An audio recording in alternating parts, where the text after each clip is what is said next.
The smell of dust and desperation hung thick in the air as Zara Kensington stepped off the stagecoach in Santa Rosa, New Mexico territory, her chest tight with a grief so profound it felt like drowning on dry land. It was September 1883, and the sun beat down mercilessly on the small frontier town, bleaching everything to shades of brown and beige. Zara clutched her carpetbag tighter, her knuckles white beneath her black gloves. 6 months had passed since Thomas died. 6 months since the consumption had stolen him from her in their Philadelphia home, and still the pain felt fresh as an open wound. Her aunt had written, begging her to come west, to escape the suffocating memories that haunted every corner of their former life together.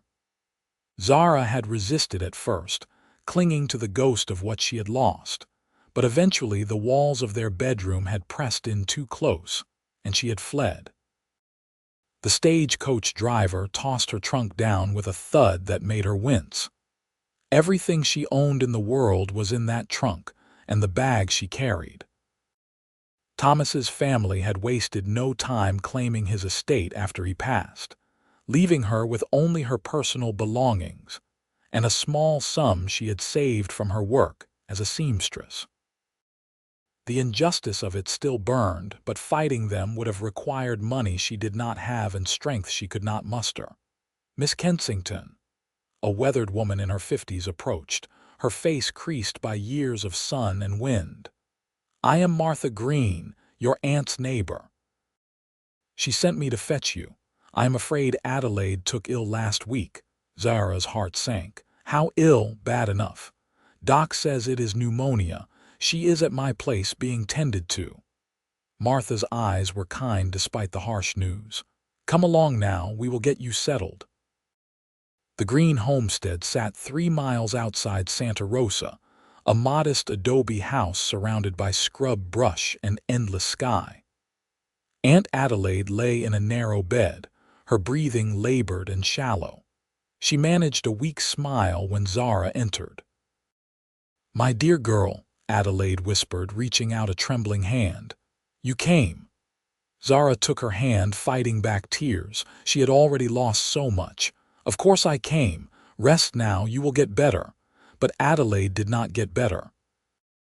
For 5 days, Zara sat by her bedside, sponging her forehead with cool water, reading to her from the Bible, holding her hand as the pneumonia tightened its grip.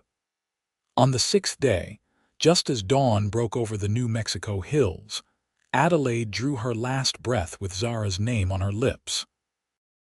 The funeral was small, attended by the few neighbors scattered across the harsh landscape. Martha Green stood beside Zara, a solid presence in the chaos of loss. Afterward, over coffee in Martha's kitchen, the practical matters were discussed. "Your aunt had a homestead claim," Martha explained gently. 160 acres, about 10 miles north of here. She proved it up last year, got the deed and everything. In her will, she left it to you." Zara stared into her coffee cup. "I do not know the first thing about running a homestead." "Nobody does when they start." Martha poured herself more coffee. Adelaide was learning. She had started a small garden, kept chickens. She talked about maybe getting a milk cow. Martha paused. "But I will be honest with you, dear. That land is rough. She was struggling even before she fell ill. It is no life for a woman alone. I have nowhere else to go." The words came out flat, emotionless. Zara felt hollowed out, scraped clean of everything except a dull ache. Martha nodded slowly. "Then you will need help." The land borders the Crawford ranch on 2 sides. Reed Crawford runs about 500 head of cattle out there. He is a good man, fair, though he keeps to himself mostly. Lost his parents to a Comanche raid when he was 17, raised his younger sister by himself after that. She married a merchant in Albuquerque 2 years back. "Why are you telling me this?" "Because Reed has been asking around town for help. His 2 ranch hands quit last month, headed to Colorado for mining work. He is trying to move his herd to winter pasture, and he cannot do it alone. He has been to every saloon and trading post within 50 miles, but nobody wants the work. Too hard, too isolated. Martha leaned forward. You have land he could use for grazing. He has cattle and knowledge you need. Seems to me you might work out an arrangement. The idea took root slowly in Zara's exhausted mind. She had come west to escape, to outrun her grief, but she had only found more loss. Perhaps keeping busy, throwing herself into work, might dull the constant ache in her chest. And she needed money. Her savings would not last forever. How do I find this Reed Crawford? 3 days later, Zara rode a borrowed horse across the dusty terrain toward the Crawford ranch, her aunt's deed folded in her pocket. She had never been much of a rider, and every jolt sent pain through her back and legs, but she gritted her teeth and pressed on. The landscape stretched endlessly in all directions, broken only by scattered juniper and piñon trees, rocky outcroppings, and the distant purple smudge of mountains on the horizon. The Crawford ranch house appeared gradually, shimmering in the heat like a mirage. It was larger than she expected, a sturdy structure of adobe and timber with a wide porch. Corrals spread out behind it, currently empty. A barn stood to one side, its doors open to catch any hint of breeze. As she approached, a man emerged from the barn. Even at a distance, Zara could see he was tall and broad-shouldered, moving with the easy confidence of someone completely at home in his environment. He wore dusty work clothes and a wide-brimmed hat that shadowed his face. She reined in her horse near the porch, grateful to stop moving. The man walked closer, and she got her first clear look at Reed Crawford. He was younger than she had expected, probably not more than 27 or 28, with sun-darkened skin and deep-set eyes the color of creek water in shadow. His face was all hard planes and angles, weathered by wind and sun, with a firm jaw shadowed by a day's growth of beard. There was something wary in his expression, a careful reserve that suggested he was not accustomed to visitors. "Help you, miss." His voice was deep, roughened by years of shouting over wind and cattle. "Are you Reed Crawford?" "I am." He pushed his hat back slightly, studying her with those cautious eyes. "And you are Zara Kensington. I own the homestead that borders your ranch to the north and east." Adelaide Kensington was my aunt. Something shifted in his expression, a flicker of recognition followed by what might have been sympathy. "I heard she passed. I am sorry for your loss. She was a determined woman." "Thank you." Zara straightened in the saddle, though her back screamed in protest. "I understand you need help with your cattle, moving them to winter pasture." Reed's eyes narrowed slightly. "Word travels fast, though I cannot imagine what business that is of yours, Miss Kensington. I have 160 acres you could use. Good grazing land, a creek that runs year-round." She had gotten this information from Martha, though she had not yet seen the property herself. "In exchange, I need help making my homestead viable. I need to learn how to survive out here." Reed was quiet for a long moment, his gaze moving past her to the horizon and back. "You ever worked cattle, Miss Kensington?" "No." "You know anything about ranching, farming, homesteading?" "No." "Can you ride?" "Barely." The corner of his mouth twitched, though whether in amusement or irritation, she could not tell. "Then, what exactly would you be offering me besides grazing land I could probably use anyway without asking?" Anger flared hot in Zara's chest, the first real emotion besides grief she had felt in months. "I am offering you legal access without the threat of being shot for trespassing. I am offering cooperation instead of conflict, and I am asking for a fair trade, not charity." Reed studied her for another long moment, and Zara refused to look away, meeting his gaze with all the stubborn determination she could muster. She needed this. She needed something to fill the hollow spaces inside her, some purpose to drag her through each endless day. Finally, Reed sighed and gestured toward the porch. "Get down off that horse before you fall off. You look like you are about to keel over. We can talk about this properly." Dismounting proved more difficult than mounting had been. Her legs had stiffened during the ride, and she stumbled when her feet hit the ground. Reed moved quickly, catching her elbow to steady her. "Easy now." His hand was warm through the fabric of her sleeve, calloused and strong. "I am fine," Zara said quickly, pulling away. She did not want kindness or pity. She wanted a business arrangement, something clean and simple that required nothing of her battered heart. Reed led the way onto the porch, indicating a rough-hewn bench. He leaned against the porch rail, crossing his arms over his chest. "Why do you want to stay out here? This is no country for someone who does not know it. You could sell that land, go back east." "I have nothing back east." The words came out harder than she intended. "The homestead is all I have left." Understanding flickered across Reed's face, and she realized he knew something about loss himself. Martha had mentioned his parents, the Comanche raid. He would understand the need to hold on to something, anything, when everything else had been torn away. "I need to move about 400 head to the western range in the next 3 weeks, Reed said slowly. "The rest I will keep closer for the winter, but those 400 need to go before the weather turns. It is a 5-day drive, maybe 6. I cannot do it alone.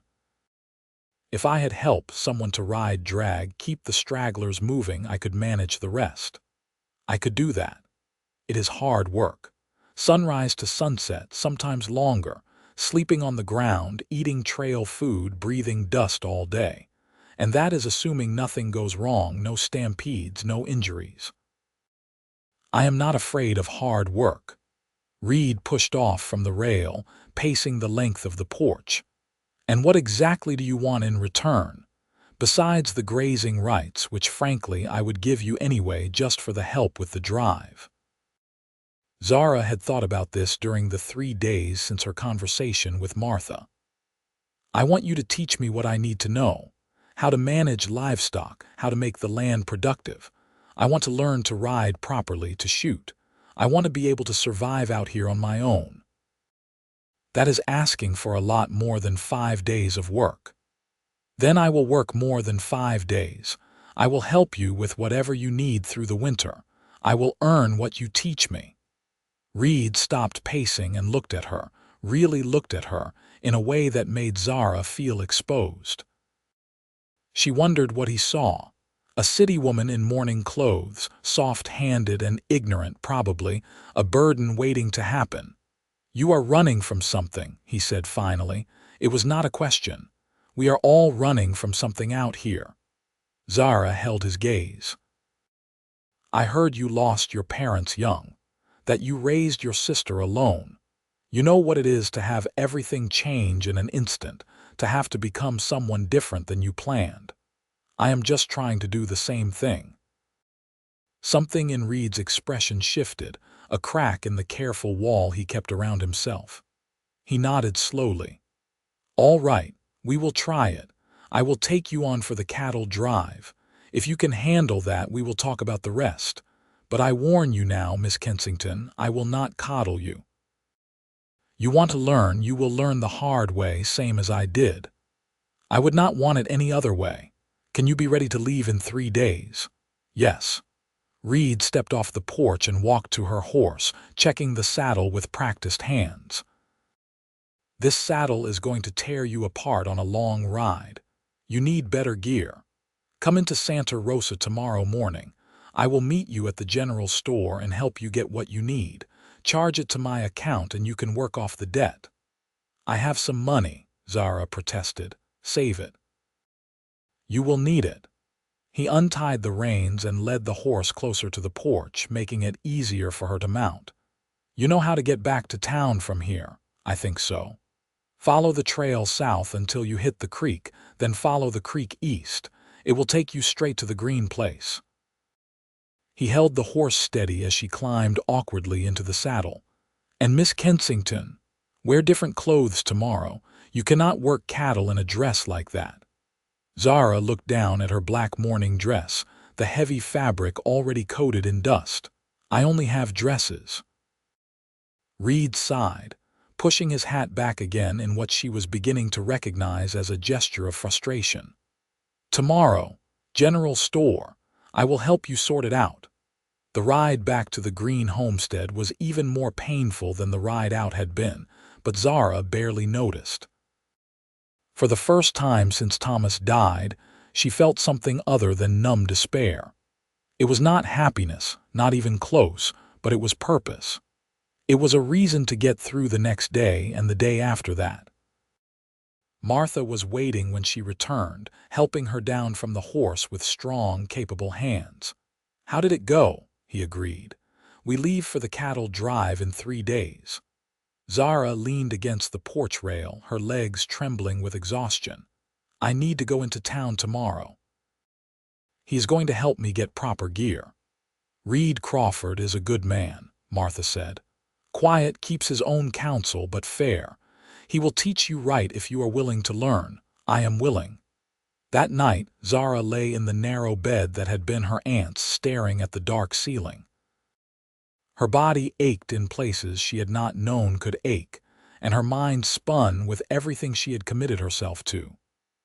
She thought about Thomas, about the quiet life they had planned together in Philadelphia, the children they had hoped for, the future that consumption had stolen.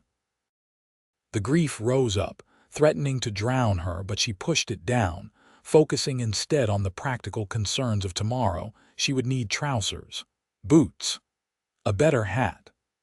The thought of wearing men's clothing felt scandalous, but this was the frontier, not Philadelphia society. Different rules applied. The next morning, Zara borrowed one of Martha's simpler dresses and rode into Santa Rosa.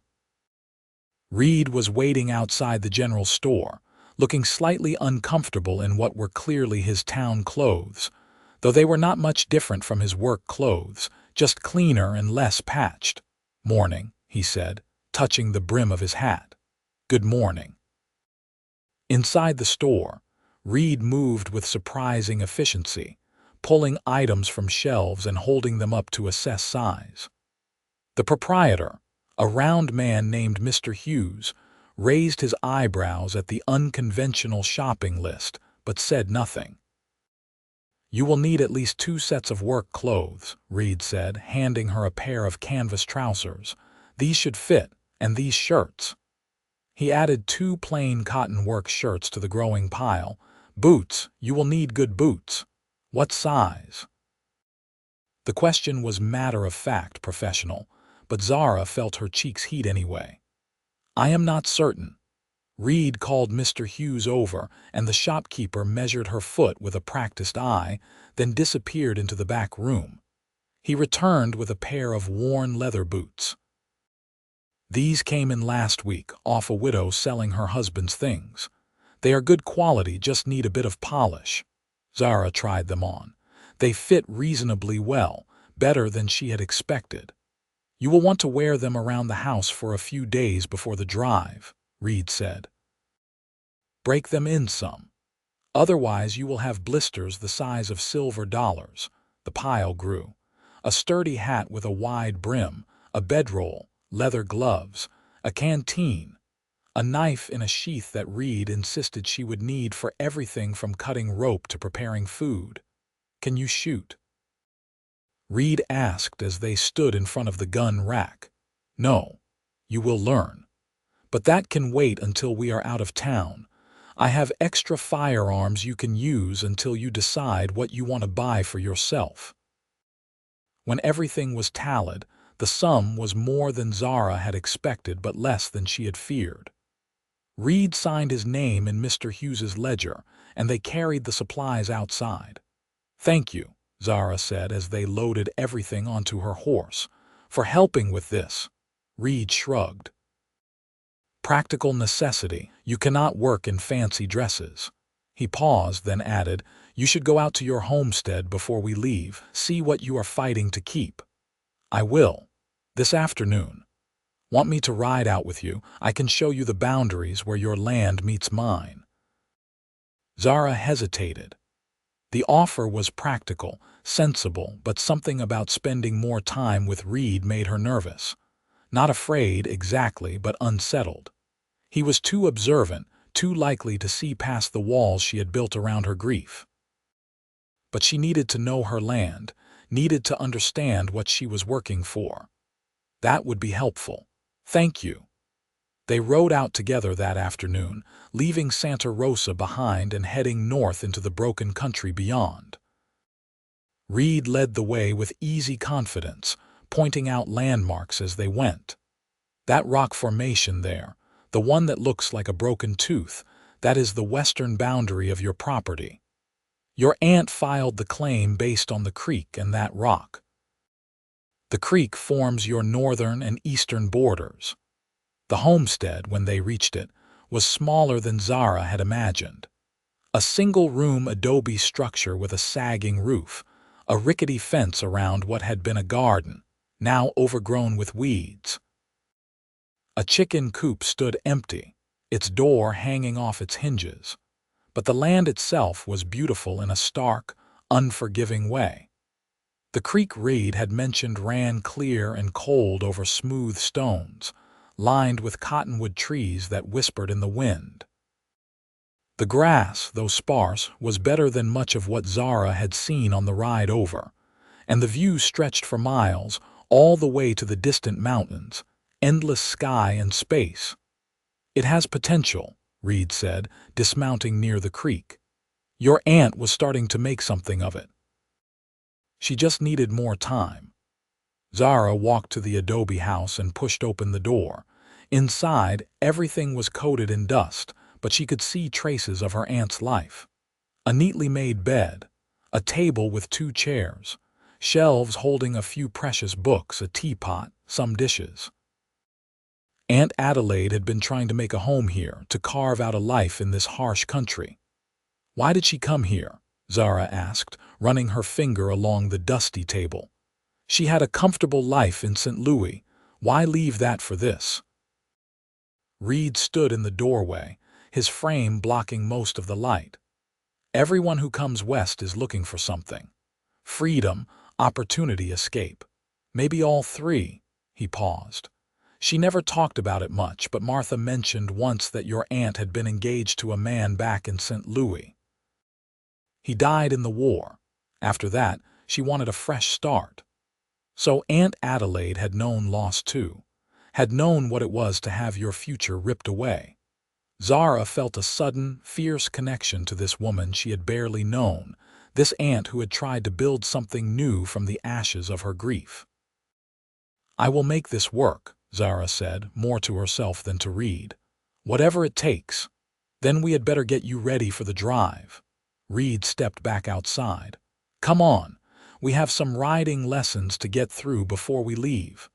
The next 2 days passed in a blur of activity. Reed showed up at the green homestead each morning before dawn, rousing Zara from sleep with a knock at the door. Martha would feed them breakfast, then they would spend hours in the saddle, Reed teaching Zara the basics of riding with the patience of someone who had taught his younger sister years before. "You are sitting too stiff," he said, riding alongside her. "You need to move with the horse, not against it. Relax your hips, let your body flow." It was easier said than done. Every muscle in Zara's body screamed in protest, but she gritted her teeth and kept trying. She fell twice that first day, hitting the hard, packed earth with breath-stealing force. Each time, Reed dismounted and helped her up, checking for injuries with gentle, impersonal hands. "You are doing better than I expected," he said at the end of the second day as they walked the horses back to the green barn. "Most city folk quit after the first fall. I do not quit." Zara meant it to sound determined, but it came out tired and small. Reed glanced at her, something unreadable in his expression. "No, I do not think you do."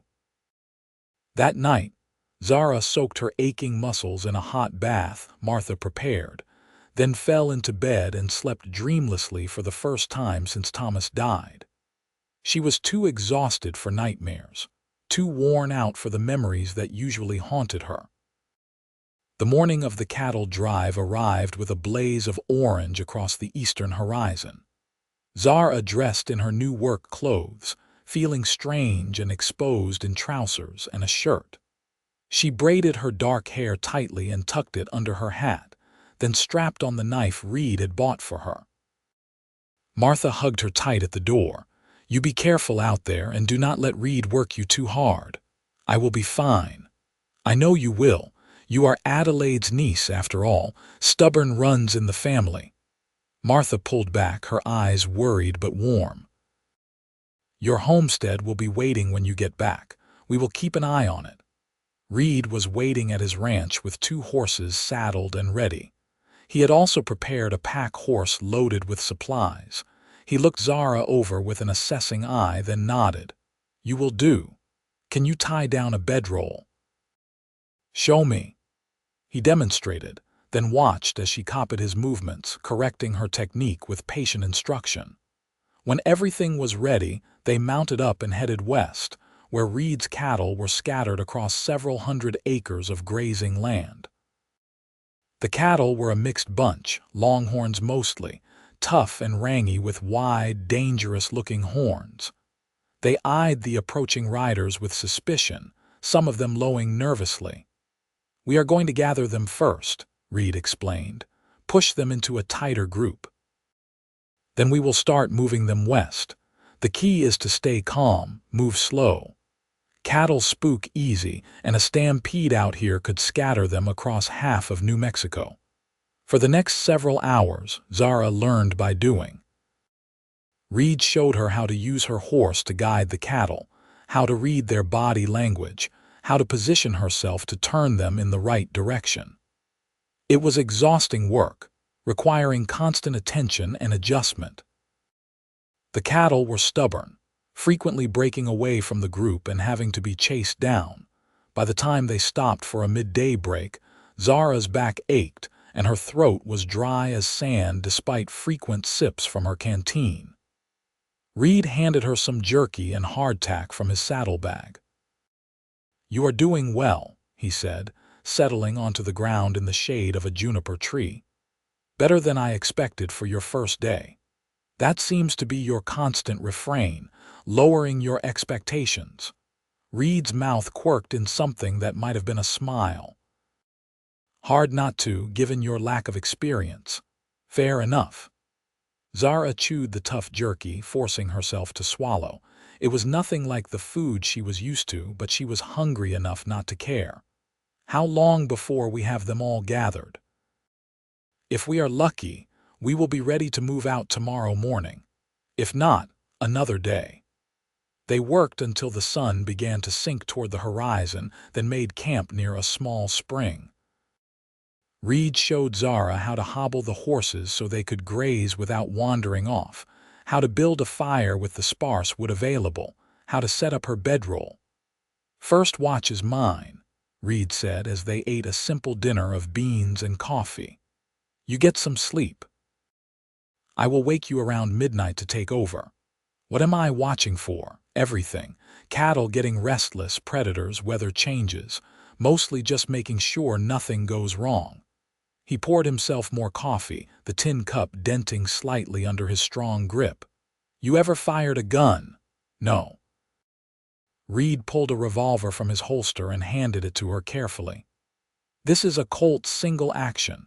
You cock the hammer like this, aim, squeeze the trigger. Do not pull it, squeeze. Smooth and steady." The gun was heavier than Zara expected, cold and deadly in her hands. Reed showed her how to check if it was loaded, how to handle it safely. "Tomorrow, when we stop for midday, I will let you practice shooting at targets. For tonight, just keep it with you. Probably will not need it, but better to have it." Zara lay in her bedroll, staring up at the vast expanse of stars overhead.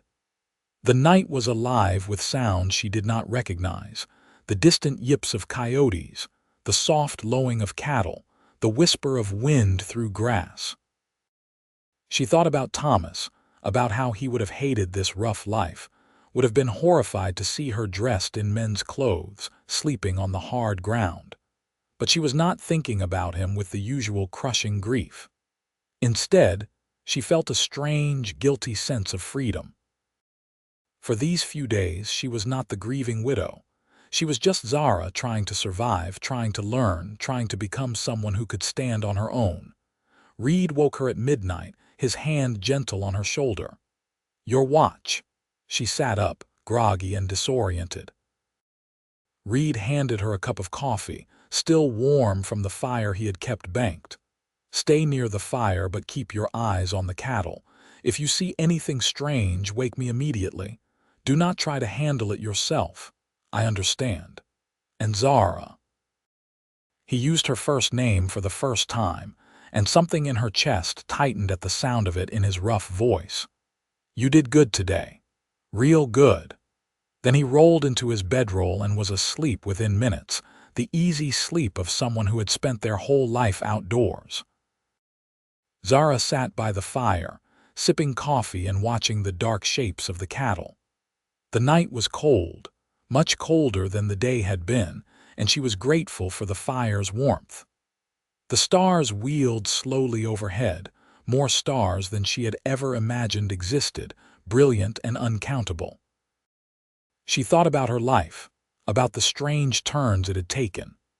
6 months ago, she had been in Philadelphia, nursing her dying husband, certain her life was ending along with his.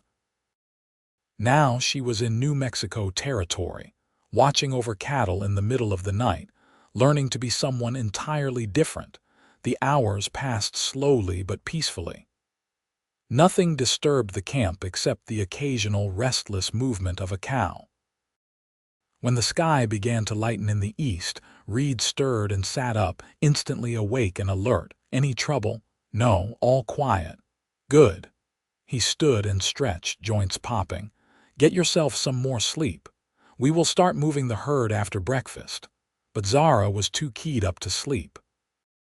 She helped Reed prepare breakfast, learning how to cook over an open fire, how to make coffee strong enough to stand a spoon in. They ate quickly, then broke camp and began the slow process of moving the cattle west. The first day of the drive was harder than Zara had imagined.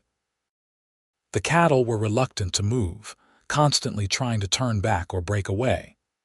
Reed rode point, leading the herd while Zara rode drag, keeping the stragglers moving.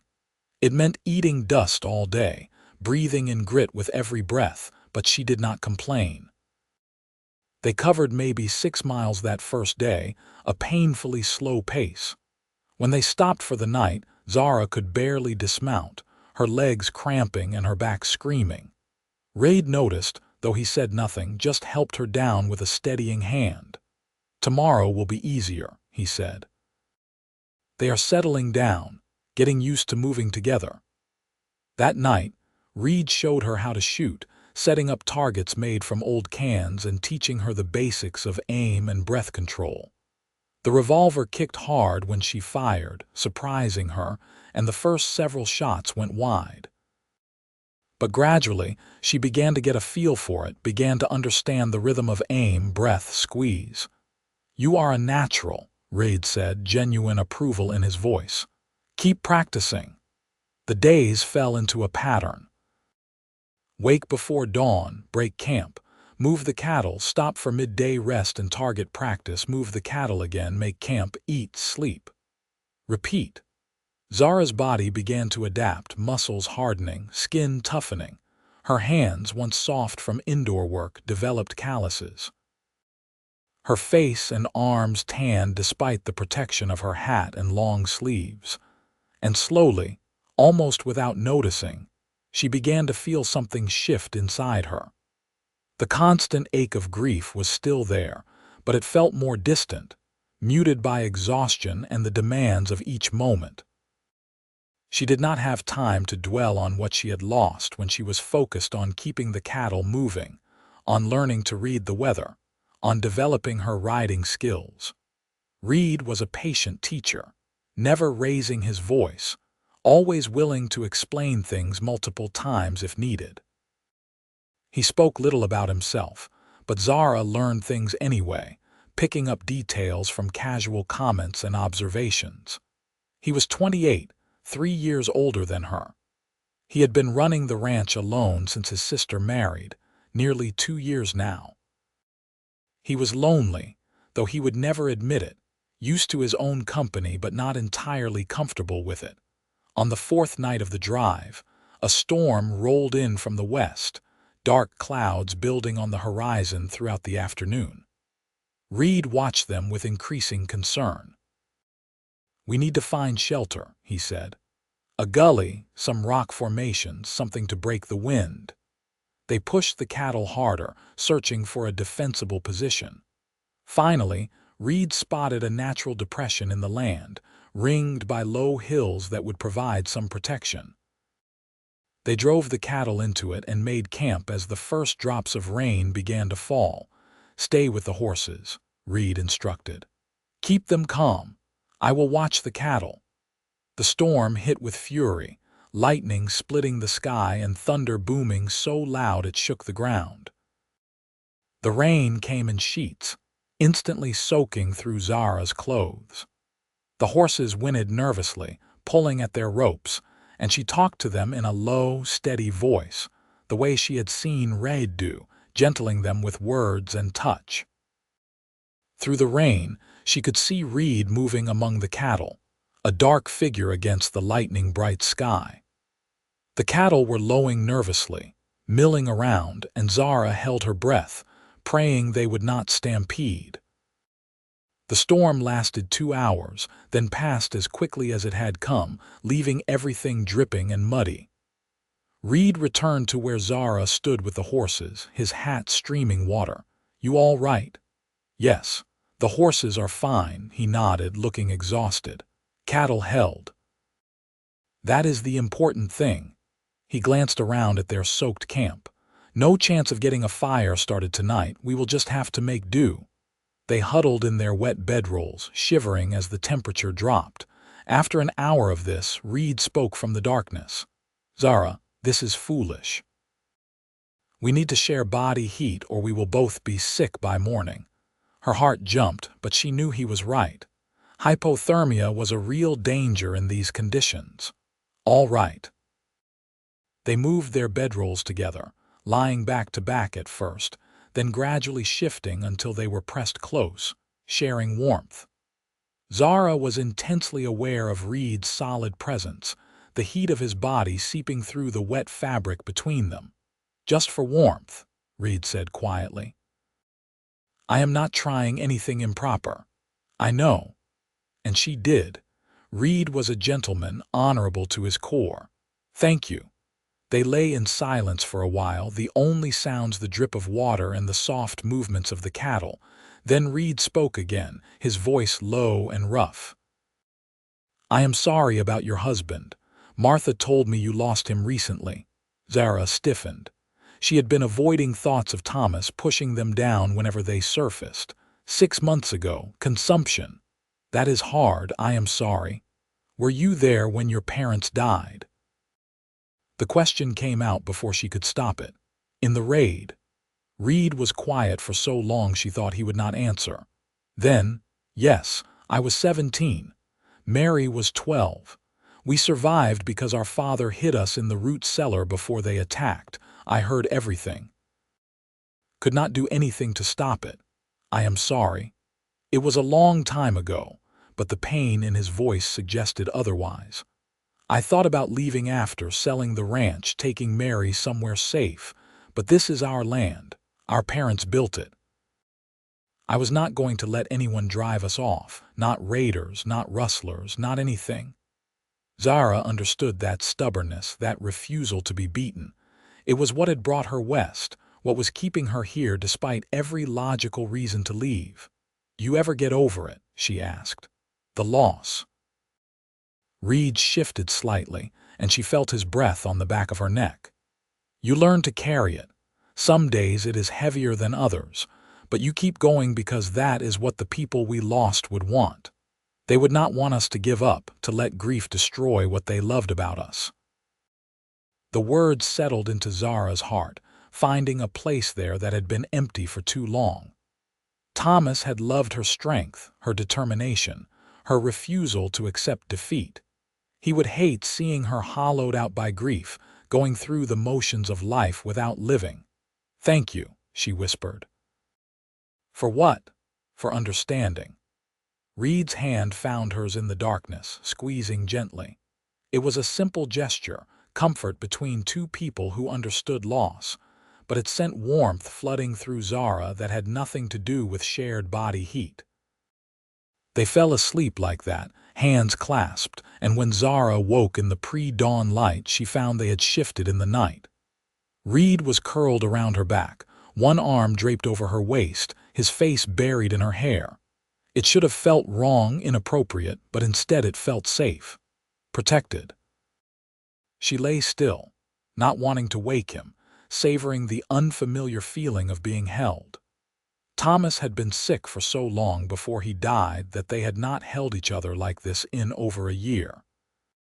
She had forgotten what it felt like to be close to another person, to feel their heartbeat against her back, to share their warmth.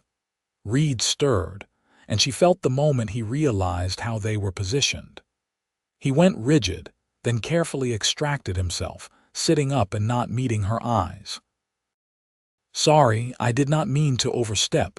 You did not." Zara sat up too, pushing her hair back from her face. "We were cold, it was practical, right? Practical." He stood, moving away to check on the horses. The rest of the drive was different after that night. Something had shifted between them, some barrier coming down. They talked more as they rode, Reed telling her about the ranch, about his childhood, about the land. Zara found herself talking too, telling him about Philadelphia, about her work as a seamstress, about Thomas. "He was a good man," she said on the last day of the drive as they pushed the cattle up toward the western range. "Kind, gentle. He loved poetry and music. He would have hated it out here. But you do not hate it." Reed looked at her, and there was something in his eyes she could not quite read. "You are coming alive out here. I have been watching it happen." "Is that what it is?" Zara looked out at the endless landscape, the harsh beauty of it. "I feel like I am becoming someone different, someone I do not quite recognize. Maybe you are just becoming who you were always meant to be. Before life beat you down into a shape that fit better with other people's expectations." The insight was startling, cutting right to the core of something Zara had been feeling but could not articulate. In Philadelphia, she had been Thomas's wife, a seamstress, a woman who fit into a specific role with specific expectations. Here, she was just herself, learning and growing and testing her limits. They reached the western range that evening, a vast stretch of grassland backed by the distant mountains. Reed showed her the boundaries, the water sources, the natural features that would keep the cattle from wandering too far. "They will be fine here through the winter," he said. "I will come check on them once a month, make sure they are doing all right. And now we head back. I will help you get your homestead in order, teach you what you need to know to survive the winter. If you still want that, I do." Zara looked at Reed, at this man who had been a stranger 2 weeks ago and now felt like something more. "I want to learn everything you can teach me." The ride back to Santa Rosa took 3 days, moving much faster without the cattle. They stopped at Reed's ranch first, and he insisted Zara come inside while he prepared a proper meal. The ranch house was neat and well-maintained, masculine but comfortable. Reed moved around the kitchen with the competence of someone who had been cooking for himself for years, preparing steak and potatoes and bread. "This is wonderful," Zara said, savoring the first bite. After nearly 2 weeks of trail food, the meal tasted like luxury. Basic ranch cooking. Nothing fancy.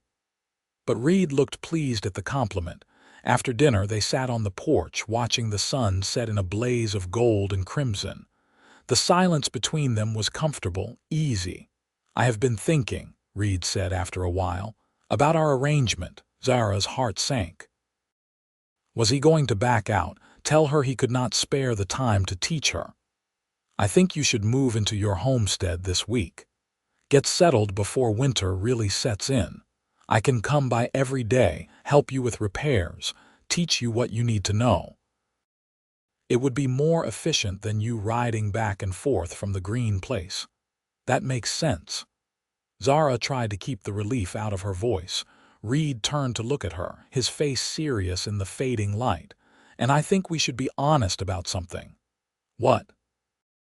"This arrangement between us. It has changed. Or maybe it is changing, I am not sure exactly." He ran a hand through his hair, looking uncomfortable. "I like you, Zara, more than I expected to, more than I probably should." Zara's breath caught. She had been trying not to acknowledge the growing attraction between them, the way her heart beat faster when Reed was near, the way she looked for excuses to be close to him. "I like you too," she admitted quietly. "But Reed, I am not ready for anything. My husband has only been gone 6 months.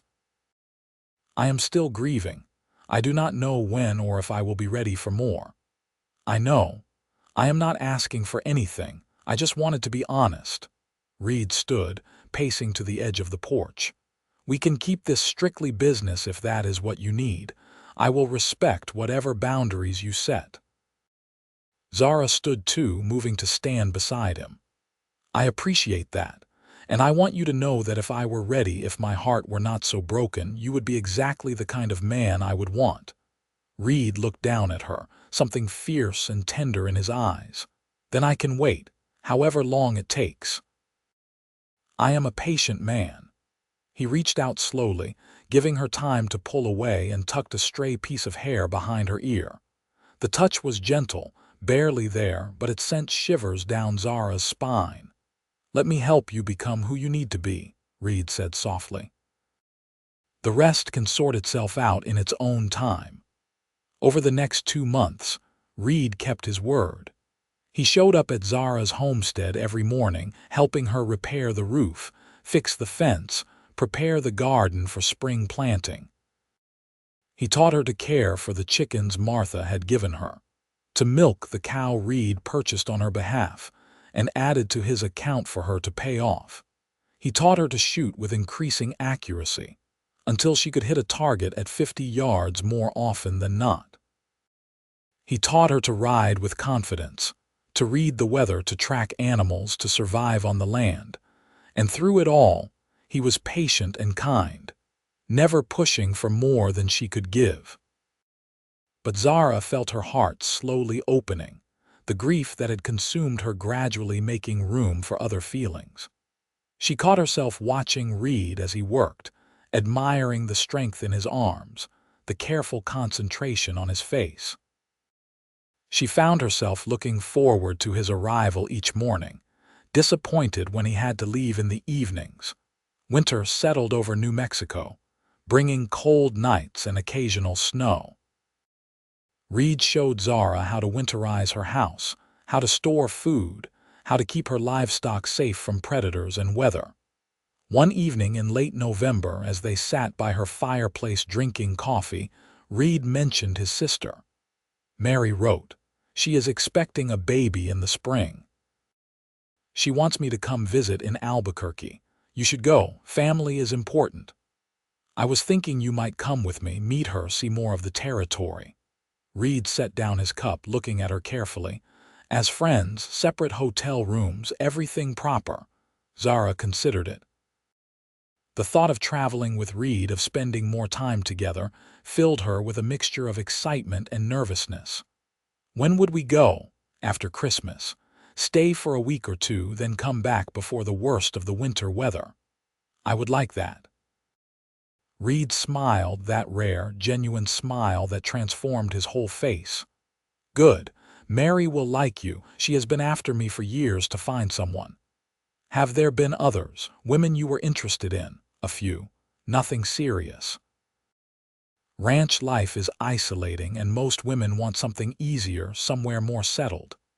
He looked into the fire. What about you? Before your husband, were there others? One. When I was very young, barely 18. He was a soldier. He died at Gettysburg before we could marry. Zara had not thought about James in years, that first love that had been cut short by war. I thought I would never love again after that.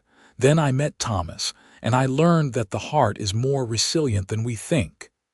And now, Reed's voice was soft, careful. Now I am learning that lesson again.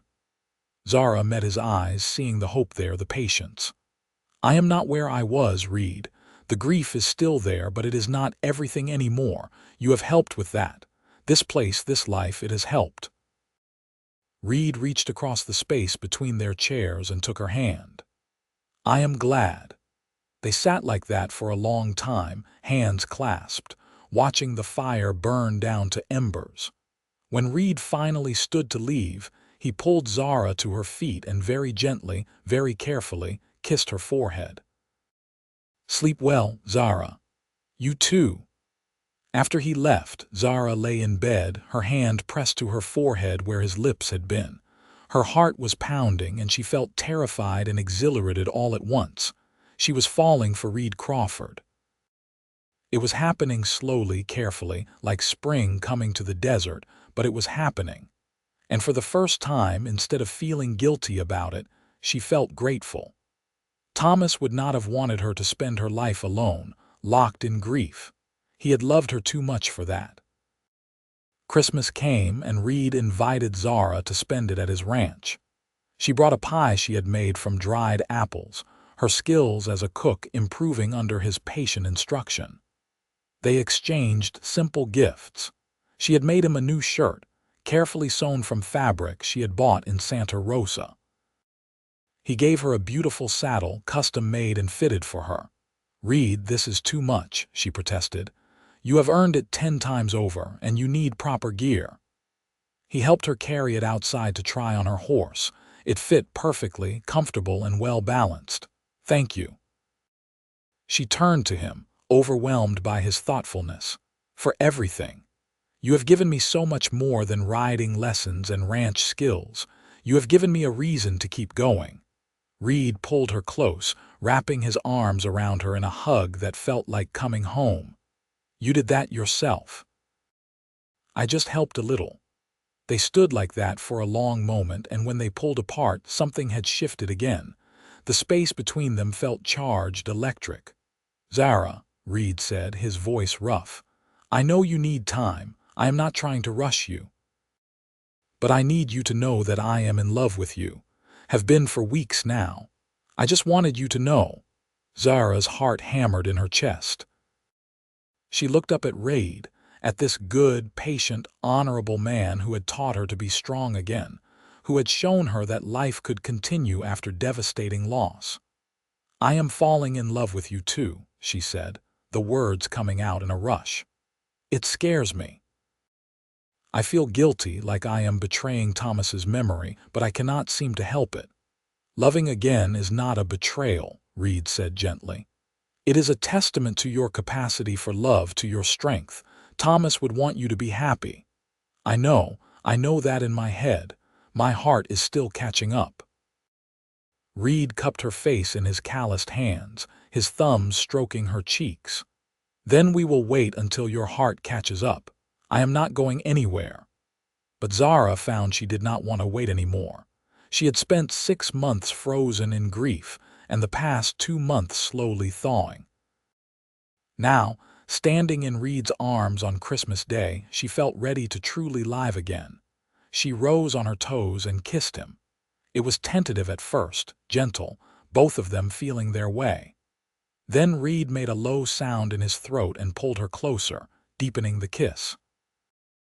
It was different from kissing Thomas had been. Thomas had been gentle, careful, always treating her like something fragile. Reed kissed her like she was strong, like she was his equal, and it made something inside her soar.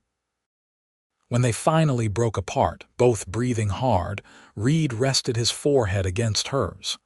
"I have wanted to do that for so long," he admitted. "Why did not you?" "Because I wanted you to be ready, wanted you to choose it, not feel pressured into it." Zara smiled, feeling lighter than she had in a year. "I am choosing it. I am choosing you. I am ready to move forward to see where this goes." "You are sure?" "I am sure." They spent the rest of Christmas together, talking and laughing, stealing kisses, planning their trip to Albuquerque. It felt natural, right, like something that had been meant to happen all along. The trip to Albuquerque in January was everything Zara had hoped for and more. Mary Crawford turned out to be a warm, funny woman with her husband's dark hair and Reed's green eyes. She was visibly pregnant, glowing with health and happiness, and she welcomed Zara with genuine warmth. "I am so glad Reed finally found someone," Mary said as they sat in her comfortable parlor while Reed and Mary's husband, Daniel, discussed business. "He has been alone too long, throwing himself into ranch work and nothing else. He has been very good to me, patient." "That is Reed, steady as they come." Mary poured tea, her movements graceful despite her condition. "He wrote about you, in his letters. Said you were brave and stubborn and learning faster than anyone he had ever taught." "He taught me well. He learned from hard experience. Our parents dying like that, it forced him to grow up fast, to become responsible for me and the ranch when he was barely more than a boy himself." Mary's eyes were sad. "He gave up a lot for me. I have always hoped he would find someone worth settling down with. I hope I can be that person." Mary reached over and squeezed her hand. "You already are. I can see it in the way he looks at you." During their week in Albuquerque, Reed and Zara explored the growing city, attended a dance at the community hall, and spent long evenings talking with Mary and Daniel. Zara felt herself relaxing, the last of the grief-driven tension leaving her shoulders. She was happy. Truly, genuinely happy for the first time since Thomas had gotten sick. On their last night before heading back to Santa Rosa, Reed took her for a walk under the stars. They stopped on a hill overlooking the city, lights twinkling below them like earthbound stars. "I have been thinking," Reed said, taking both her hands in his, "about the future, about us." "What about us?" "I want to marry you, Zara. I know it is fast, and I know you are still healing from losing your husband, but I am certain about this about you. We work well together. We understand each other, and I love you more than I thought it was possible to love someone." Zara's breath caught. Marriage. She had not let herself think that far ahead, too focused on the day-to-day process of learning and healing. But standing here with Reed, his hands warm around hers, his eyes full of love and hope, the answer felt obvious. "Yes," she said. "Yes, I will marry you." Reed let out a whoop of joy and lifted her off her feet, spinning her around. When he set her down, he kissed her thoroughly, pouring all his happiness and love into it. "I will make you happy," he promised. "I swear it. You already do." They were married in Santa Rosa in March of 1884, a simple ceremony attended by Martha Green, Mary and Daniel, and the handful of neighbors scattered across the territory. Zara wore a dress she had sewn herself, pale blue instead of white, and carried wildflowers Reed had gathered that morning. Martha cried happy tears and hugged them both. "Adelaide would have been so pleased," she said. "She wanted you to find happiness here." After the wedding, Reed moved Zara's belongings to his ranch, and they combined their households. Zara kept her homestead, using it for additional grazing land and garden space, but the Crawford ranch became their home. Marriage to Reed was different from her marriage to Thomas, but no less good. Where Thomas had been gentle and poetic, Reed was strong and practical. Where Thomas had shielded her from hardship, Reed taught her to face it head-on. They worked side by side, building their ranch into something prosperous, adding more cattle, improving the land. Their first year of marriage was not without challenges. A drought in the summer tested their resources. A bout of illness swept through the cattle, requiring round-the-clock care. But they faced everything together, and with each challenge overcome, their bond grew stronger. In the evenings, they would sit on the porch, watching the sunset paint the sky in impossible colors, and talk about their dreams. Reed wanted to expand the ranch, maybe try breeding horses. Zara wanted to start a small business, sewing and alterations for the growing population of Santa Rosa.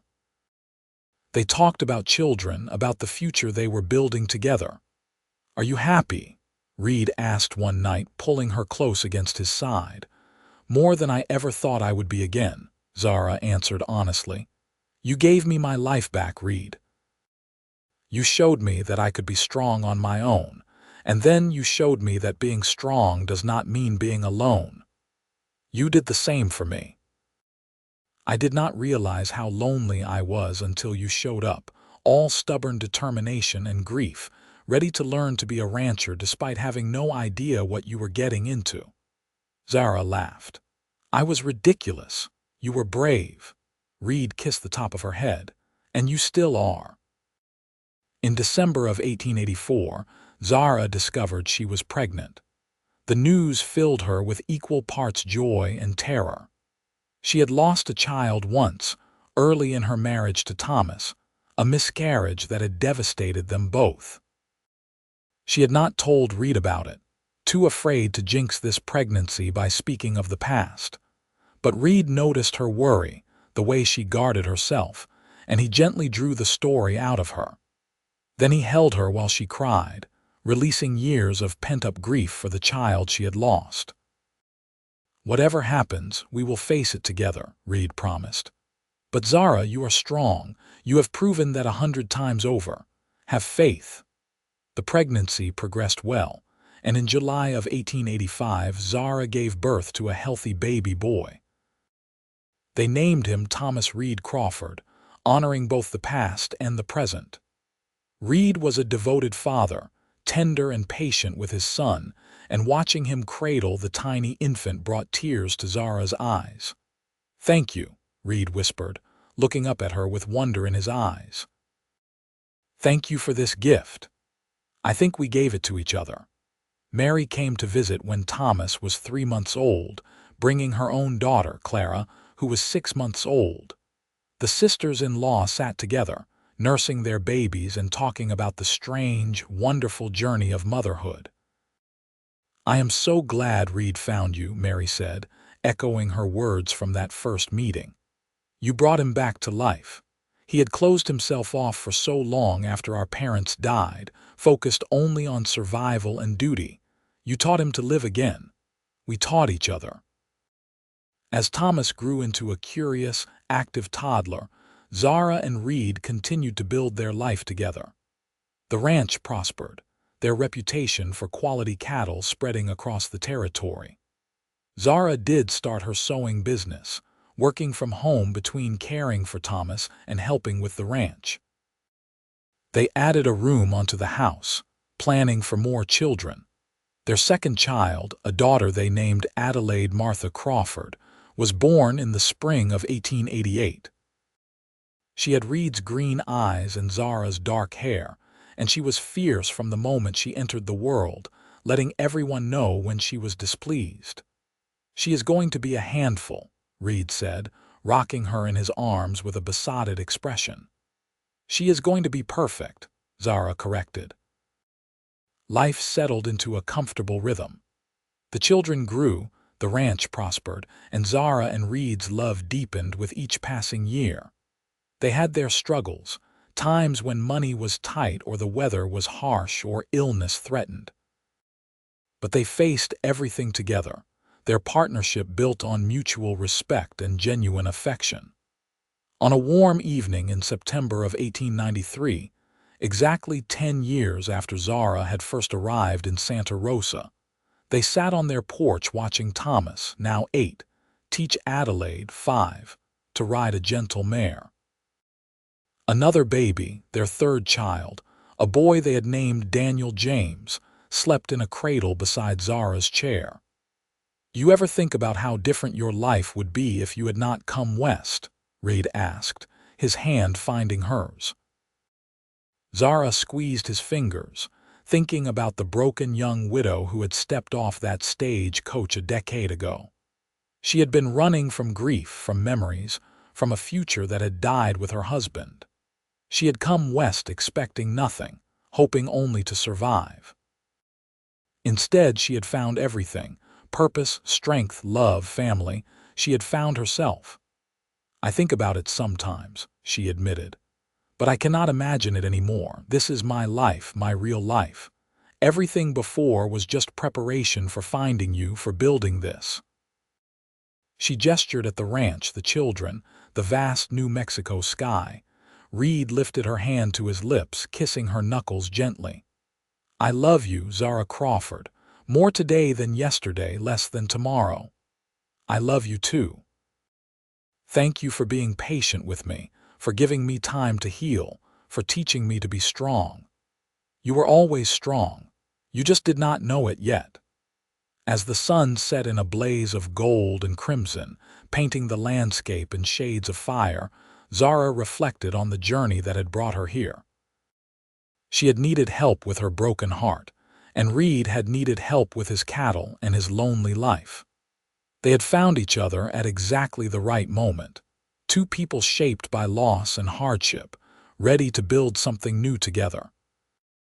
Thomas stirred in his cradle, making the soft sounds that meant he would wake soon and want to nurse. Adelaide whooped with joy as the mare broke into a trot, and young Thomas laughed, running alongside. Reed stood and pulled Zara to her feet, wrapping his arms around her from behind and resting his chin on top of her head. "Happy anniversary," he murmured. "It is not our anniversary. That is not until March. Anniversary of the day we met. The day you showed up at my ranch, city soft and grieving, asking to help with a cattle drive despite not knowing which end of a cow was which." Zara laughed, leaning back against his solid warmth. "I was ridiculous. You were brave, are brave, the bravest person I know." They stood like that as darkness fell, wrapped in each other's arms, surrounded by the life they had built together. The grief that had driven Zara west would always be a part of her story, but it no longer defined her. She had learned to carry it, to make space for it alongside the joy and love that now filled her days. She had come west broken, and she had been remade. Not into who she had been before, but into someone stronger, more resilient, more fully herself. Reed had helped, but in the end, Zara had saved herself. She had chosen to keep going, to learn, to open her heart again despite the risk of more loss. And in choosing to keep going, she had found more than survival. She had found home. Over the years that followed, the Crawford Ranch continued to grow and prosper. Thomas grew into a thoughtful, hard-working young man who loved the land as much as his father did. Adelaide became a skilled rider and an even better shot, accompanying her father on cattle drives from the time she was 12. Daniel James turned out to have a gift with horses, gentling even the most stubborn broncs with patience and intuition. Zara and Reed added 2 more children to their family, twin girls born in 1895, Emma and Sarah. The house expanded to accommodate their growing family, additions built on as needed. Zara's sewing business grew too, and she eventually hired 2 women from Santa Rosa to help with the workload, providing them with income and independence. Reed never stopped being amazed by his wife, by her strength and resilience, by the way she had transformed from a grieving widow into a confident rancher and businesswoman. He told her often that she was the best thing that had ever happened to him, and she believed it because she knew he was the same for her. They were partners in every sense of the word, building their life together through good times and bad. When drought came, They worked together to keep the cattle alive, drilling new wells and finding new grazing land. When their children were sick, they took turns sitting up through the night, sponging fevers and offering comfort. When prosperity came, they celebrated together, planning for the future, investing in improvements to the ranch. As they grew older, graying at the temples and developing the weathered look of people who had spent their lives outdoors, their love only deepened. They had earned their happiness, fought for it through hardship and loss, and they treasured it accordingly. On Zara's 50th birthday in 1908, the whole family gathered at the ranch for a celebration. Mary and Daniel came from Albuquerque with their 4 children. All 5 of Zara and Reed's children were there, the older ones now married with children of their own. The house overflowed with noise and laughter. 3 generations of family built from the foundation of 1 cattle drive and 2 broken hearts that had found healing together. Reed pulled Zara aside during the celebration, leading her out to the porch where they had spent so many evenings over the years. The sun was setting, as it always did, painting the sky in impossible colors. 24 years ago, you showed up here asking for help with cattle, Reed said, pulling her into his arms. Best decision I ever made saying yes. Best decision I ever made asking. Zara rested her head on his chest, listening to the steady beat of his heart. I was so lost, Reed, so broken. You helped me find my way. We helped each other. They stood in comfortable silence, watching the sunset, listening to the sounds of their family inside. Zara thought about the journey that had brought them here, all the twists and turns, the losses and the victories. She thought about the young widow who had stepped off the stagecoach in Santa Rosa, certain her life was over. She wished she could go back and tell that woman that the best was yet to come. That loss was not the end of the story, but she could not go back, and she would not want to. Every moment of pain, every challenge faced and overcome, had been necessary to bring her here to this moment, this life, this love. I would do it all again, Zara said quietly. Every hard moment, every loss, everything that brought me to you, I would do it all again in a heartbeat. Reed tightened his arms around her, pressing a kiss to the top of her head. So would I. Every single moment. As darkness fell over the New Mexico landscape, Zara and Reed stood together on their porch, surrounded by the life they had built. Inside, their children and grandchildren laughed and talked, the family they had created together thriving and strong. The rancher had needed help with his cattle. The widow had needed help with her heart.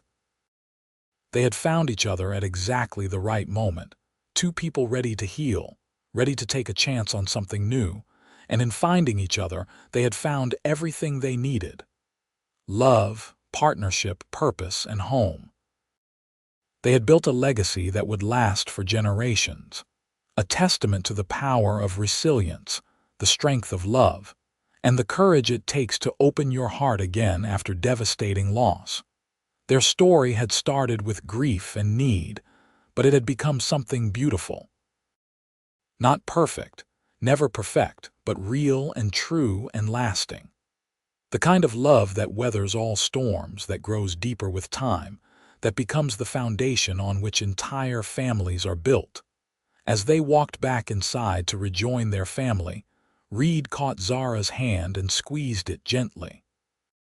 She squeezed back, a silent communication of love and gratitude that needed no words. After 24 years of marriage, they had learned to speak in gestures and glances, in the comfortable silence of 2 people who knew each other completely.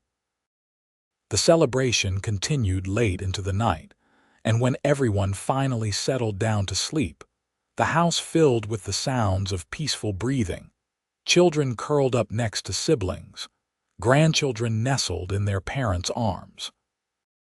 Zara and Reed lay in their own bed, the one they had shared for nearly a quarter century, and held each other close. Happy? Reed asked, as he had asked 1,000 times over the years. Always, Zara answered, as she always did, and it was true. She was happy. Not because her life had been easy or because she had never known loss. She was happy because she had chosen to keep going, to keep trying, to open her heart to love again despite the risk. She was happy because she had found a partner who valued her strength, who had helped her discover capabilities she never knew she possessed. She was happy because she had taken a chance on a cattle drive with a lonely rancher, and that single decision had changed everything. As sleep claimed her, Zara's last thoughts were of gratitude. For Reed, for their children, for this life they had built together in the harsh, beautiful New Mexico territory. For the courage it had taken to step off that stagecoach 10 years ago and choose to keep living instead of just surviving. The rancher and the widow had found each other, and in doing so, they had found home. And that, Zara knew as she drifted off to sleep in her husband's arms, was the greatest gift of all.